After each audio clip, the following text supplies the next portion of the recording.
हमारे लिए जितना भी अपनी लाइफ के दौरान किया और आगे भी करते रहेंगे, उसका बखान स्वरचित शब्दों में किया। तो ये मेरे लिए सबसे बड़ा गौरव का एक दिन है। और सबसे खूबसूरत बात जो मुझे यहाँ पे आज देखने को मिली वो ये कि आप में से जिसने भी 2 शब्द पापा के लिए कहे वो दिल से कहे, बड़ी शिद्दत के साथ कहे। क्योंकि मेरा मानना है कि जब तक आपके दिल में किसी दूसरे इंसान के लिए रिस्पेक्ट नहीं होगा, सम्मान नहीं होगा, और एक वो दृष्टि जो आप दिल से किसी दूसरे के लिए महसूस करते हैं, वो आप केवल हर वक्त सिर्फ शब्दों से बयान नहीं कर पाएंगे। आप जब कुछ बोलते हैं तो आपके अंदर की जो भावनाएं होती हैं वो दूसरे इंसान को तब तक नहीं छू पाएंगी जब तक आप उसको दिल से बयान नहीं करेंगे। तो मेरे लिए यही आज बहुत ही गौरवान्वित करने वाला पल है कि आप लोगों ने जो भी अपना कीमती वक्त दिया और आदरणीय प्रिंसिपल सर और डीओ मैम ने हम सबका यहाँ पे स्वागत किया और इतना अच्छे तरीके से आपने यहाँ पे सजावट किया है। तो जिसने भी इसमें योगदान दिया है, जो भी यहाँ पे ऑर्गेनाइजिंग मेंबर्स हैं, उनका सबसे पहले मैं तहे दिल से धन्यवाद करना चाहूंगी। और आज मैंने कोई स्वरचित कविता तो नहीं लिखी है, लेकिन डेफिनेटली पिता के लिए एक कविता है जो मैंने गूगल से सर्च की है, लेकिन मुझे लगता है कि पिता जो है वो सबके लिए है। और जितना माता पिता हमारे लिए करते हैं शायद ही कोई दूसरा कर पाएगा। पापा, अभिमान हो आप हमारा, घर का स्वाभिमान हो, हमारी खुशी से परिपूर्ण सुबह वो शाम हो। पैरों पर खड़ा होना सिखाया वो सहारा हो आप, हमारी ख्वाहिशों का किनारा हो आप।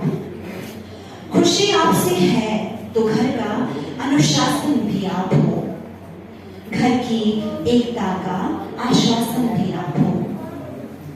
कंधे पर उठाए घर का दायित्व वो ताकत हो आप, चलता जिससे यह घर वो शान और शौकत हो आप।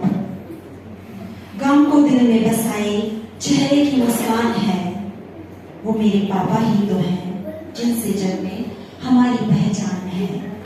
वो मेरे पापा ही तो हैं जिनसे जग में हमारी पहचान है, जिनसे जग में हमारी पहचान है, जिनसे जग में हमारी पहचान है, वो है हमारे पापा। और आप सभी का थोड़ा और वक्त लेते हुए एक और कविता है जो पिता को ही संबोधित करते हुए मैं यहाँ पे बोलना चाहूंगी। पिता जीवन है, संबल है, शक्ति है। पिता सृष्टि के निर्माण की अभिव्यक्ति है। पिता उंगली पकड़े बच्चे का सहारा है। पिता कभी कुछ खट्टा कभी कुछ खारा है। पिता पालन है, पोषण है, परिवार का अनुशासन है। पिता धौंस से चलने वाला प्रेम का प्रशासन है। पिता रोटी है, कपड़ा है, मकान है। पिता रोटी है, कपड़ा है, मकान है। पिता छोटे से परिंदे का बहुत बड़ा आसमान है। पिता अपरिचित अनंत प्यार है। पिता है तो बच्चों को इंतजार है। पिता से ही बच्चों के ढेर सारे सपने हैं। पिता हैं तो बाजार के सब खिलौने अपने हैं। पिता से परिवार में प्रतिपल राग है। पिता से ही लंका बिंदी और सुहाग है। माफ कीजिएगा, एक्चुअली कॉल आ रहा है, सो उसको अटेंड करना चाहूंगी। Thank you so much sir, thank you. काम करने वाला कोई हर क्षेत्र में कोई भी डिपार्टमेंट ऐसा नहीं है जो एग्जाम हो, एडमिशन विड्रॉल, कोई ईडब्ल्यूआर, कोई भी, और इसके अलावा सेमिनार में रिसोर्स पर्सन कहीं भी किसी काम के लिए मना नहीं करते। हमेशा ये आगे रखे काम। तो मुझे भी थोड़ा इनके साथ सीखने का मौका मिला काफ़ी एक साथ के साथ, और बहुत अच्छा टाइम इनके साथ रहा मेरा, और इनके परिवार का भी जो है साथ जो है हमेशा रहा मेरा। हाँ, तो हम आशा करता हूँ कि आगे भी आपका जो है जीवन स्वस्थ और बढ़िया रहे, और ये कामना थैंक मैडम प्रीति देवी जी का नेगी जी के पुत्र को भी संबोधित करते हुए बोलूंगा। कुछ चीजें ऐसी होती है कि जब हमें आवश्यकता होती है, समय अनुसार मिल जाए, तब तो उसकी कीमत होती है। यदि समय के अनुसार वो चीज हमें नहीं मिलती है, बाद में मिलती है, तो उसका कोई इंपॉर्टेंस नहीं होता, उसका कोई महत्व नहीं होता। मैं खास तौर से नेगी जी के बेटे की तरफ ये जो लाइनें हैं बड़ा ध्यान दें इन पर। तो पहले राइटर एक कविता के माध्यम से शुरुआत करूंगा। दिल जब दुख जाए, खेती सब सूख जाए, बरसात मौसम बाद किस काम की। दिल जब दुख जाए, खेती सब सूख जाए, बरसात मौसम बाद किस काम की। जब तक मैंने कहा कि समय पे टाइम पे कोई चीज मिल जाए तो अच्छा है। खेती सूख गई और उसके बाद बरसात हो तो उस बरसात का कोई इंपॉर्टेंस नहीं है। किसी किसके जोड़े हाथ वक्त में देंगे साथ, अपनों की झूठी मुराद किस काम की। मीठी मीठी बात कर, पीठ पीछे घात कर, जिनकी सुनाई भर हर ख्वाहिश के मुकम्मल के जो मात पिता के जो आंसू न पहुंच सके, मात पिता के जो आंसू न पहुंच सके। आप ही बताओ वो औलाद किस काम की, आप ही बताओ वो औलाद किस काम की। नहीं, कुछ नहीं है। वे माला रोते हैं किस जादू के चरणों में। हम जाते हैं, कभी वैष्णो देवी जाते हैं, कभी कहीं जाते हैं। और दरअसल एक्शन क्या है, जब मैं एक बार अपने गांव जा रहा था तो मेरे मित्र थे, मैं उनके घर चला गया। उनके घर में उनके बूढ़े माँ बाप से तबीयत खराब थी। मैंने पूछा कि वो भाई साहब कहाँ गए।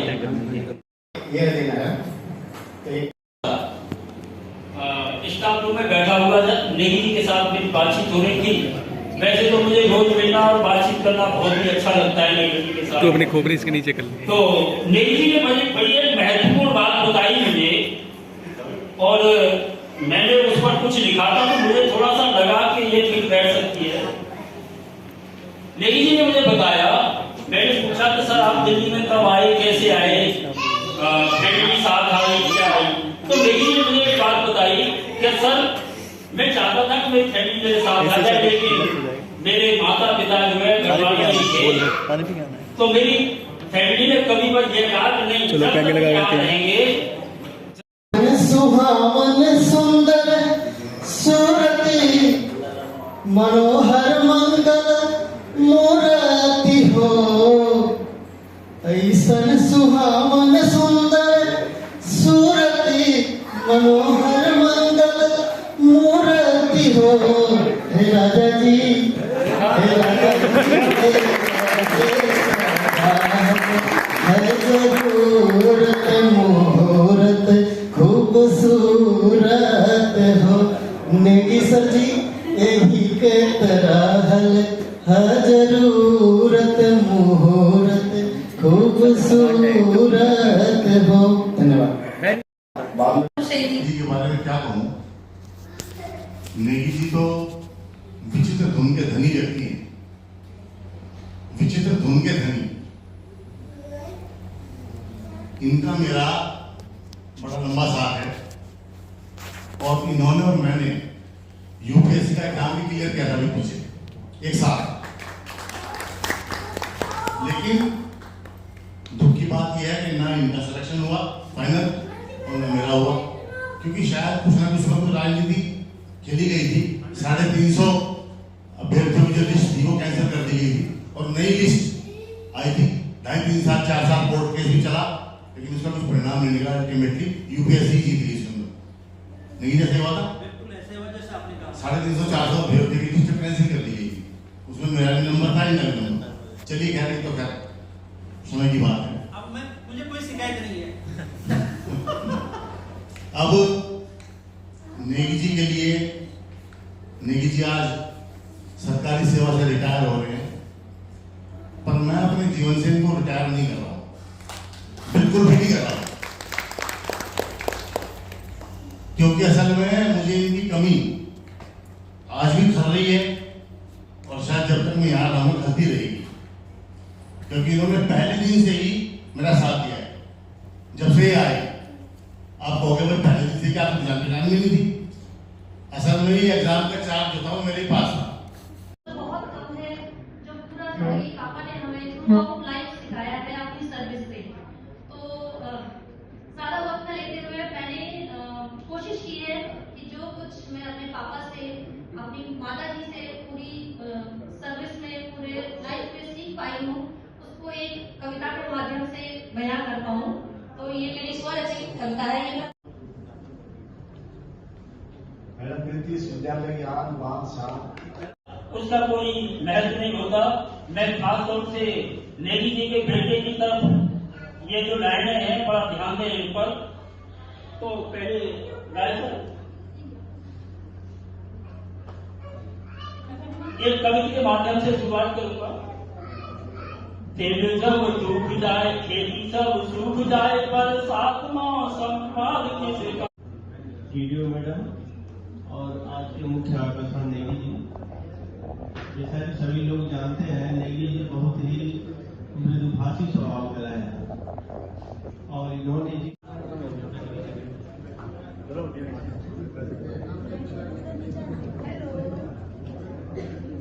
हमारे फिजिकल एजुकेशन डिपार्टमेंट HOD प्रमुख प्रवक्ता पंकज भाई, वेद भाई, विवेक जी,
एक बात है तो ये जो भगवानी राम का खाते थे, लेकिन हर जहाँ शादी चाय की सारा ये धंधा खूब चल रहा है। कितनी स्लोली डांस है उनका, भागने के बाने को आता है।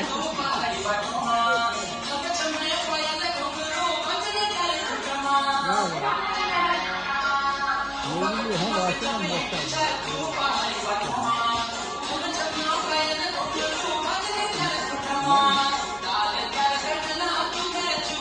रिकॉर्ड हो रहा है जो भी बोलोगे।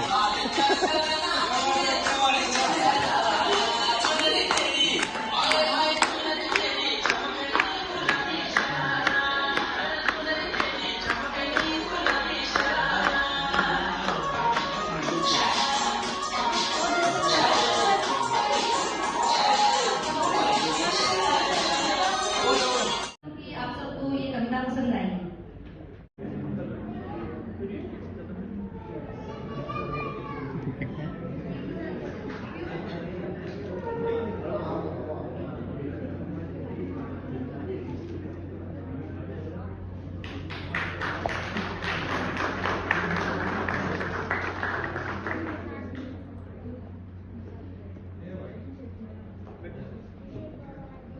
जैसा कि आप सभी जानते हैं, डॉक्टर साहब विद्यालय में हृदय अजीज और हृदय पर राज करने वाले डॉक्टर नेगी मृदुभाषी और सभी के काम में साथ देने वाले और एग्जाम में तो ये एनालिसिस करने वाले डाटा स्ट्रीम कर देते हैं, बिल्कुल कोई कमी हो ही नहीं सकता है। और जहाँ तक मेरे को पता चला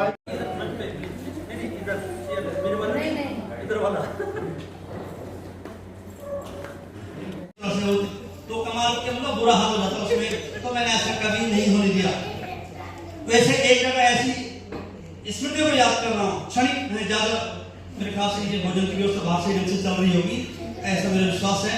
मैं अपनी भावनाओं को पहले तो मुझे पूरा विश्वास था कि मैं अपने उद्गार व्यक्त नहीं कर पाऊंगा, क्योंकि मैं अपने आप को इमोशनल मानता हूँ, लेकिन माँ सरस्वती की कृपा है कि मैं अपनी बात आपके सम्मुख रख पा रहा हूँ।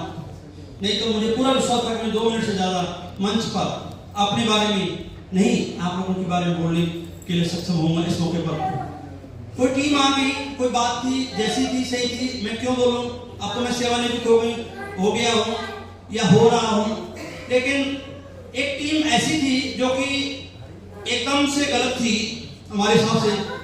एक टीचर ने कहा कि doctor Negi, if you want to protect yourself don't use even a single word in Hindi. मुझसे कहा, मुझे मौका मिल गया, नहीं तो मैं था कि मैं उनका सम्मान करते हुए बात हिंदी में बोलता या अंग्रेजी बोलता, लेकिन जब उन्होंने मुझे गुरु मंत्र बताया अंदर एंट्री करते हुए, जहां के अंदर 6-7 ऑफिसर थे, वो गलत थे या सही थे इसका जिक्र मैंने शायद कई बार स्टॉप में किया होगा, पर हम सही थे, मैं उनके बारे में नहीं कह सकता, हम सही थे। आई वाज फाउंड इनोसेंट, वही थी बात कि बात क्लियर क्या थी। अब मुझे बोलने में कोई दिक्कत भी नहीं है, पहले भी बोला, मंच के माध्यम से बोल सकता हूं। 5 प्रिंसिपल और 2 एजुकेशन ऑफिसर और डिप्टी डायरेक्टर जहां 2 गाड़ियां भर के आए और कुछ बातें हो और सिंगल आए तो हर एक टीचर को वहां पर दिक्कत हो सकती है। मेरा भी नंबर आया, मुझे भी बुलाया गया, मेरी कोई गलती नहीं थी, कोई अपराध बोध नहीं था। जब ये बात कही गई, मैं उस बात को याद कर रहा हूं, that was the most challenging day in my life. जब मुझे बोला गया, वो तो बात गेट पे एक टीचर ने बाहर आते हुए कही थी, 5 टीचर का उसमें था, मेरा नाम जबरदस्ती घसीटा गया था, लेकिन जैसे अंदर गए 5 प्रिंसिपल अपने ढंग से बात करने लगे, मुझे भी क्वेश्चन को सफाई देनी थी। एक प्रिंसिपल सर ने बोला हिंदी में, मुझे पता था कि यहाँ समीकरण क्या है। मैंने कहा sir, I am unable to understand in Hindi because my subject is English, if you can communicate with me in English then definitely I can listen you. 3 चुप हो गए, सचमुच 3 चुप इसलिए हो गए कि कहीं कुछ बात आगे न बढ़ जाए। अब एक ने तक कह दिया कि अब हम बोलेंगे ही नहीं, मुझे वही चाहिए था कि बोलने वालों की संख्या कम हो जाए, and I was successful in that mission. मैं ये इसलिए नहीं कह रहा हूं, लेकिन मैं इसलिए कह रहा हूं कि किसी के साथ कैसी चुनौती आ सकती है। 2-3 और ने बोलने की कोशिश की, मैंने कहा सर बोला अच्छा, वो बोल रहे थे अच्छा, लेकिन मुझे अपना पॉइंट रखना था। मैंने जान उसको बोला sir grammatically you are incorrect, if you can correct yourself definitely I can listen you. उनको भी लगा कहीं मैं भी ग्रामेटिकली इनकरेक्ट तो नहीं हूं, उन्होंने बोला अब मैं भी नहीं बोलूंगा। 2 और काम हो गए, इस तरह से हो गए। लेकिन जो डीडी मैम थी उनका सब्जेक्ट इंग्लिश था, उन्होंने भी बोलना शुरू किया, अपना बीपी बढ़ाया, मैं भी बोलता रहा। जो भी है उन्होंने कुछ काम दिखाने के लिए कहा, मैं सारा काम दिखाता गया। उनको लगा कि it is very difficult just to prove that the teacher is guilty. आखिर में उन्होंने बोला, तब सबको पता होगा कि कोई फोल्डर बनते थे, हर एक बच्चे के फोल्डर बनते थे कि शो द फोल्डर। मुझे पता था कि नहीं बनाएंगे, मैंने कहा okay I will show you folder, क्योंकि मैंने और टीचर के लिए ही काम कर दिया था कि मत बनाइए, क्योंकि पहले साल था। अब मैं जानबूझ के 20-25 मिनट बाद आया तो उन्होंने कहा वेयर आर द फोल्डर्स। मैं कहा ma'am today all the students are without folder because Monday has been decided to collect the folders। उसके बाद वो बीपी हाई हुआ, जो भी है जैसे उनका, I was in stage of the protection of myself। यहाँ पर पॉइंट वो नहीं है कि मैंने क्या किया, अपना बचाव कैसे किया, इनोसेंट था कैसे किया। आज की तारीख में भी आपको बचाव करना होगा, और बचाव कोई मेरे कहने से, दूसरे के कहने से, तीसरे के कहने से नहीं होगा। You all should be have to show your presence of mind। किस समय किस चीज की क्या जरूरत है। मैंने हमेशा विभागीय अधिकारियों को स्वागत किया है। I was found innocent and I was appreciated that you are there is no logic in the point of those who are trying to make you in pressure. तो मुझे उससे कोई आपत्ति नहीं थी। ये थोड़ा सा बात करनी और लगे हुए हैं, रजिस्ट्रेशन हो गया है, रजिस्ट्रेशन हो गया, इसीलिए चेक आपको तो वहाँ लिखा है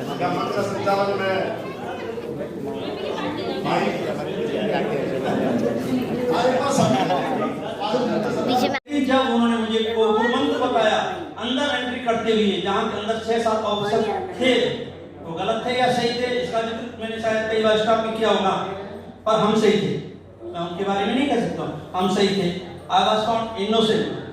वही थी बात कि बात क्लियर क्या थी। अब मुझे बोलने में कोई दिक्कत भी नहीं है, पहले भी बोला, मंच के माध्यम से बोल सकता हूँ। 5 प्रिंसिपल और 2 एजुकेशन ऑफिसर और डिप्टी डायरेक्टर जहां 2 गाड़ियां भर के आए और कुछ बातें हो और सिंगल आए तो हर एक टीचर को वहां पर दिक्कत हो सकती है। मेरा भी नंबर आया, मुझे भी बुलाया गया, मेरी कोई गलती नहीं थी, कोई अपराध बोध नहीं था। जब ये बात कही गई, मैं उस बात को याद कर रहा हूँ, that was the most challenging day in my life. जब मुझे बोला गया, वो तो बात गेट पे एक टीचर ने बात आते हुए कह दी, 5 टीचर का उसमें था, मेरा नाम जबरदस्ती कंसीडर किया था। मेरे पास कोई सामर्थ्य नहीं करने या देने की, लेकिन एक ट्रेनिंग एक विजन है। मैं ये चाहता हूं कि अगर उस विजन से सब लोग जुड़े, आज की तारीख में पर मैं कम से कम 5000 शिक्षकों के सीधे संपर्क में हूँ, जो कि चाहते कि समाज में कुछ क्रांति आए, कुछ विचार आए। और ये नहीं कि आप कहेंगे कि क्यों आगे की बात कर रहे हैं। सिंगापुर के हमारे ग्रुप बने हुए, जहाँ के विदेश भ्रमण का दिल्ली सरकार ने हमें मौका दिया।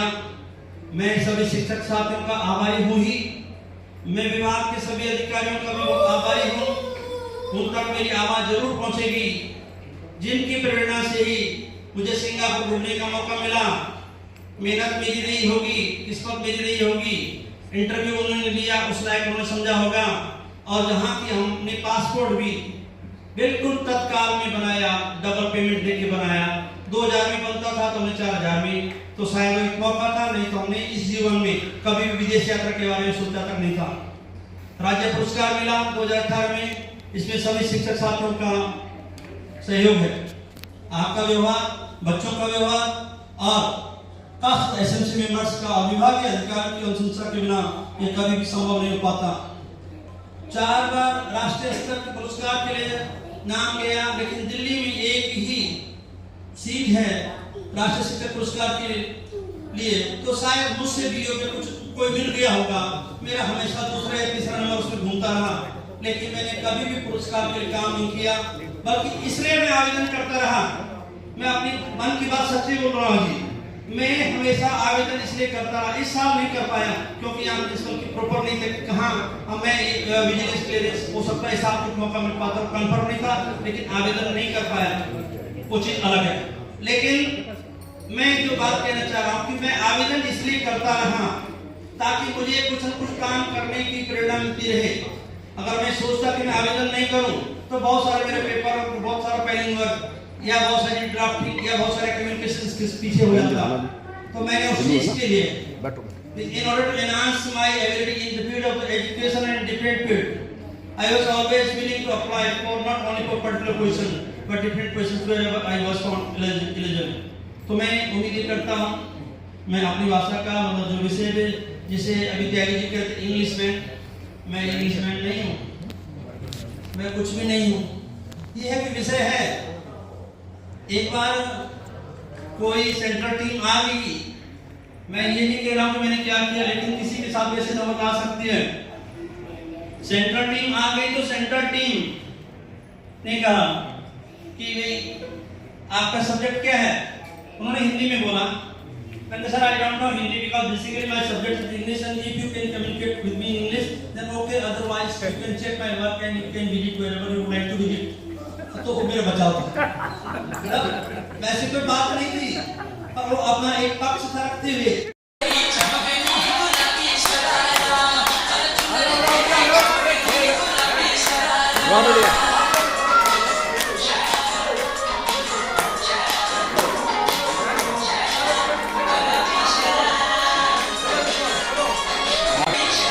देखना, देख बाहर से देख डांस कर रहे, देख आजा।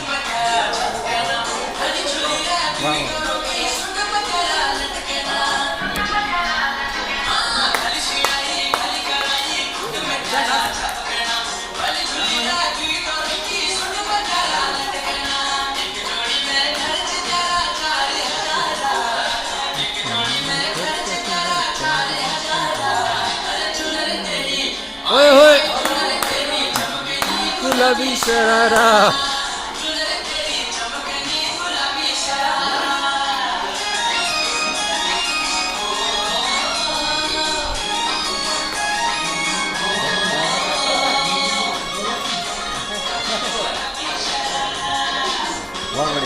वाह वाह बहुत बढ़िया मजा आ गया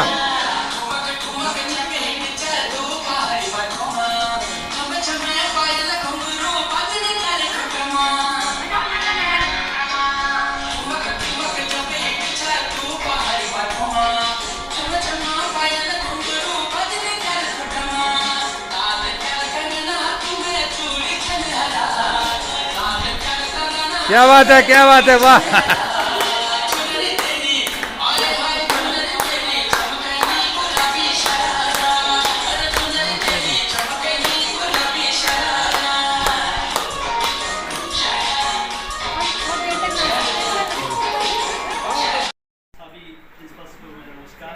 सभी साथियों को जो रिटायर हुए हैं या बिना रिटायरमेंट के भी होंगे इस कमरे में, उनको मेरा प्रणाम। ये बातें कॉमन हैं जो सर ने कही, तो मैं उसको हाईलाइट नहीं करूँगा। आपने बहुत अच्छा आश्वासन दे दिया कि कोई डेडलाइन फिक्स हो जाएगी। मुझे पूरी उम्मीद है कि आपका काम एडवांस ही होता है और आपकी बहुत अच्छी इमेज है, मतलब पूरे डायरेक्टरेट में कह सकता हूँ मैं, बड़ी उम्मीद के साथ ये कह सकता हूँ कि जो आपने कहा वो होगा 10 दिन के अंदर। कोई बात नहीं, कोशिश करेंगे। मेरा पूरा विश्वास है, सबका पूरा विश्वास है। ये सही कहा सर ने कि पीपीओ भी होना चाहिए और जीपीएफ का भी होना चाहिए। कभी कुछ अपनी बात नहीं करो, बहुत सारी जगह से बातें आती है, आप तक भी आएंगी बातें, तो क्लियर हो जाएगी तो अच्छा है। हम भी अपने गाँव चले जाएंगे, इसीलिए रखी है कि आप खुल के कह पाए। तो कोई शिकायत नहीं। डिपार्टमेंट ने हमें बहुत इज्जत दी है, बहुत सम्मान दिया है। हो सकता है हमने भी काम किया होगा, लेकिन काम को रिकॉग्नाइज किया। जब 2018 मुझे स्टेट अवार्ड मिला और सिंगापुर घूमने का भी मौका मिला, और नेशनल अवार्ड के लिए भी 4 बार आगे फाइल बढ़ती गई, लेकिन एक ही सीट है तो इसमें शायद नंबर नहीं आ पाया। पर कोई बात नहीं, मैं अप्लाई इसलिए करता था कि मैं अपने टच में रहूँ कि क्या क्या मुझे ड्राफ्टिंग करनी है, क्या क्या पेपर वर्क करना है। आप मैम पहले जब यहाँ DD वेस्ट थी तब स्कूल में थे, आपने बच्चों को SPB नंबर 2 तिलक नगर बहुत अच्छा एड्रेस किया, तो मैं आपसे प्रेरणा लेके आगे बढ़ा। तो जो भी सीट है, सीट से प्रेरणा लेके आगे बढ़ने की बात करता हूँ। डिपार्टमेंट को हमारी जरूरत होगी या नहीं होगी, लेकिन हम कूद पड़ेंगे मैदान में कि हमें भी कहीं ना कहीं सिस्टम में लाइए, क्योंकि हम सिस्टम से जुड़े रहना चाहते हैं। से जुड़िए, वहाँ पर जरूरत है ही है। पत्राचार में एज ए टीचर जरूरत है ही है, और जो रिटायर्ड हमारे डिपार्टमेंट के उन्हीं को प्रेफरेंस दिया जाता है। क्योंकि कई बार ये होता है ना कि रिटायरमेंट के बाद क्या करें, मैडम सामने है, मैडम कहेंगे हमने क्या करना है, आपका आदेश होगा, हम भी काम करेंगे। हाँ, अगर वो काम सक्सेस नहीं हो हमें फोन कर देना, ठीक है मैडम। अपनी तरफ से रिकमेंडेशन डिपार्टमेंट की तरफ से हमें बहुत खुशी है कि ये पूरा मतलब RD वेस्ट A डिस्ट्रिक्ट, सारे डिस्ट्रिक्ट जिसके अंडर आते, क्योंकि मैंने सर्विस की है, आप आपके प्रमुख की थी। मेरा सभी जगह अच्छा एक्सपीरियंस था, अच्छा अनुभव रहा। मैं 33 साल की मैंने सर्विस की। नाम बताना कई लोग जानते हैं, नहीं जानते। डॉक्टर BS सिंह की तरफ से SPB नंबर 2 तिलक नगर भी लेक्चरर इंग्लिश से रिटायर हुआ हूँ। लेकिन मुझे रिटायर होने में तकलीफ इसलिए हो रही है कि क्या मैं किसी और सिस्टम में एडजस्ट हो पाऊंगा या नहीं। आप रिटायर नहीं होंगे, इंग्लिश वाला कभी रिटायर नहीं होता। हर एक को नोटिंग के लिए बंदा चाहिए, हर एक को बंदा चाहिए नोटिंग के लिए। इंग्लिश वाला तो हाथों हाथ लिए जाते हैं। वही मैं चाहता हूँ कि अगर हमारी सेवाएं ली जाती रही, हमारा टाइम पास हो जाएगा, फाइनेंशियल ऐसी कोई दिक्कत नहीं है, लेकिन आपका आशीर्वाद बना रहे, इसी उम्मीद के साथ सभी का प्रणाम करता हूँ। आपका आशीर्वाद आपको बहुत अच्छा आपने संचालन किया। वहीं से बोलिए।